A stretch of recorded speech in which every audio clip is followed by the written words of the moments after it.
The internet gives us the freedom to talk with friends, make art, start a business, or speak out against our governments, all on an unprecedented scale. This isn't a coincidence. The internet's design came out of open, inclusive discussions by a global community of scientists and engineers, so there was no pressure from above to lock it down. But now, a government-controlled international body is making a play to become the new place where the internet's future gets decided.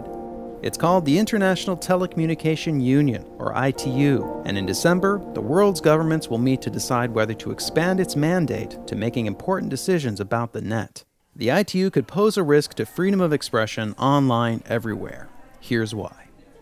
First, the basics. Nobody owns the internet. It's a collection of independent networks around the world. Anybody can build one.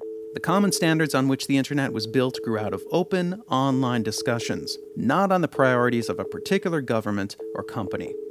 But now, let's meet the ITU. First, the ITU is old. Really old. Not CDs old, not rotary phone old, telegraph old. As in Morse code. When founded in 1865, it was called the International Telegraph Union. Unlike the internet, the ITU was not built on open discussions among scientists and engineers. Instead, only governments have a vote at the ITU, and these votes take place behind closed doors. If governments succeed in giving the ITU more power to make decisions about the internet, we get an old-school, top-down, government-centric organization, replacing the open, bottom-up governance that made the internet so world-changing. And that's just the beginning of our problems. The ITU is not transparent. The ITU's draft proposals aren't public, and its one country, one vote model gives governments all the power. They get to make decisions about our internet without us even knowing what they're discussing, and then tell us once the decision is made. What kinds of decisions will be considered at the ITU meeting this December? Well, here are some actual proposals that have leaked.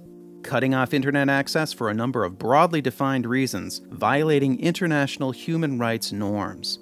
Giving governments more power to monitor internet traffic and impose regulations on how traffic is sent. Defining spam so broadly that they could justify blocking anything from photos of cute cats to human rights campaigns. And new rules to charge online content providers to reach users, which could mean less content going to the developing world and blocking sites that don't pay up.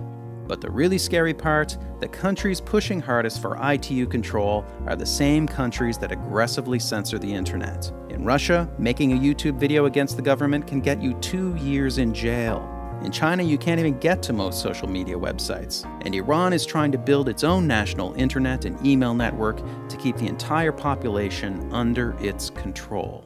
Now, the ITU also does good work. They help the developing world establish telecommunication networks and expand high-speed broadband connections, and existing internet governance isn't perfect. The US has outsized influence and authority when it comes to this.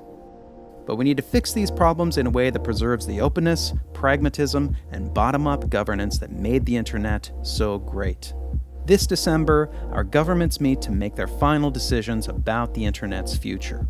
It's up to us internet users in every country of the world to tell them to stand for the open internet. If everyone who sees this video speaks out and contacts their government, we've got a chance of winning. Help us share this video and visit this site to speak out and contact your government right now. Let's use the internet's global reach to save it. Tell your leaders to oppose handing over key decisions about the internet to the ITU.